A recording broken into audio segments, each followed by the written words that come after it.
आप लोगों के पास भी ईपीएफ का खाता है या फिर किसी भी तरीके से ईपीएफओ से जुड़े हुए हो, अगर आप लोगों के घर में कोई भी पर्सन का ईपीएफ खाता है, अगर वो प्राइवेट एम्प्लॉई है तो उसके साथ इस वीडियो को जरूर शेयर करना। अगर आपके पास ईपीएफ खाता है तो यहाँ पे ईपीएफओ आप लोगों को 7 तरीके की पेंशन्स ऑफर करता है। वो सभी पेंशन्स के बारे में आप लोगों को बताऊंगा और किन किन कंडीशंस में वो पेंशन मिलते हैं, जिससे कि आप लोग किसी भी इमरजेंसी कंडीशन में या फिर अगर कुछ ऐसी सिचुएशन बनती है जहां से आप लोगों को वो पेंशन चाहिए, जैसे कि परमानेंट डिसेबिलिटी कुछ हो जाती है या फिर किसी जो भी ईपीएफ होल्डर है उसकी डेथ हो जाती है, तो उस कंडीशन में किस तरीके की पेंशन्स मिलती हैं। दोस्तों आप देख रहे हैं द इंडियन ट्रिब्यूट चैनल और मैं हूं रवि। मैं इस तरह की वीडियोस बनाता रहता हूं, तो अगर आप लोगों का इंटरेस्ट है इस तरह की वीडियोस में तो चैनल को सब्सक्राइब कर सकते हैं और बेल आइकन को क्लिक करेंगे तो आने वाली वीडियोस की नोटिफिकेशन आ सकेंगी। दोस्तों देखिए, सबसे पहले तो आप लोगों को पेंशन मिलती है अगर आप लोग फर्स्ट 10 ईयर्स कंप्लीट कर लेते हैं या फिर 58 ईयर्स के हो जाते हैं, जो कि लॉजिकल है, वो आप लोगों को ईपीएफओ ऑफर करता है।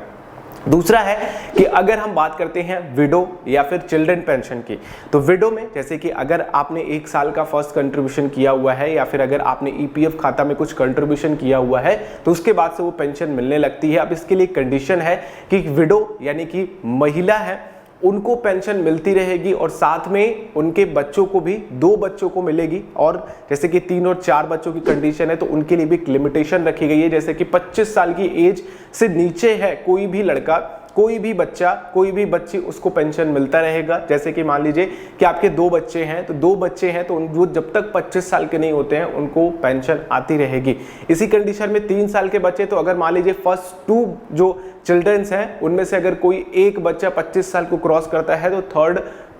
चिल्ड्रन को यानी कि तीसरे बच्चे को 25 साल तक के होने तक पेंशन मिलती रहेगी। तो इस तरीके से आप लोगों को पेंशन मिलती है।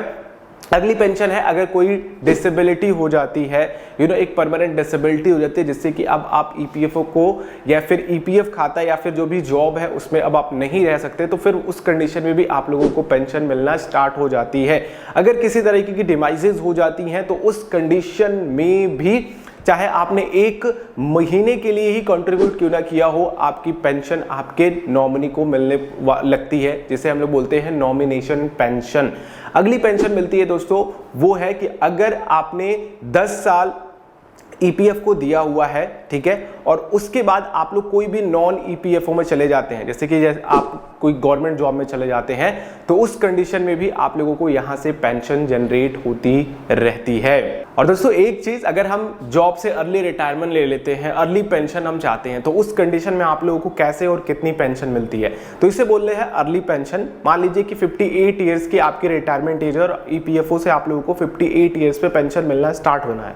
अब इस कंडीशन में क्या होगा कि मान लीजिए कि आपने 56 ईयर्स पे ही रिटायरमेंट ले ली, 2 साल पहले ही रिटायरमेंट ले ली, तो अब जब भी आप लोगों का 58 ईयर्स पे जितना पेंशन बनना था, मान लीजिए कि 10,000 आप लोगों की पेंशन बननी थी, तो अब 10,000 आप लोग 4% करके जाएंगे। जैसे कि मान लीजिए कि आपको 57 ईयर्स में 9,600 मिलेगा, यानी कि जो 58 ईयर्स पे 10,000 मिलने वाला था उसका 4% काट करके, फिर उसके पहले अगर 56 ईयर पे आपने लिया है तो 9,600 का जो भी आप लोगों का 4% बनता है वो काट करके आप लोगों को 56, 57 और 58 ईयर से आप लोगों को पूरी पेंशन आपके मिलने लगेगी। यानी कि अगर आप लोगों ने अर्ली रिटायरमेंट ली है, अर्ली पेंशन अगर आप निकालना चाहते हो वहां से, तो आप लोगों का जो भी पेंशन है वो 4% काट करके ही दिया जाएगा, या फिर हर साल जब तक आप 58 साल के नहीं हो जाते हैं वो 4% आपकी पेंशन बढ़ती रहेगी। और वहीं पे अगली पेंशन आती है, वो है पेरेंट्स या फिर डिपेंडेंट पेंशन। अब मान लीजिए कि अगर आपके ऊपर केवल और केवल आपके पेरेंट्स डिपेंडेंट हैं या फिर अगर आप किसी के अंडर में हो, जैसे कि आपके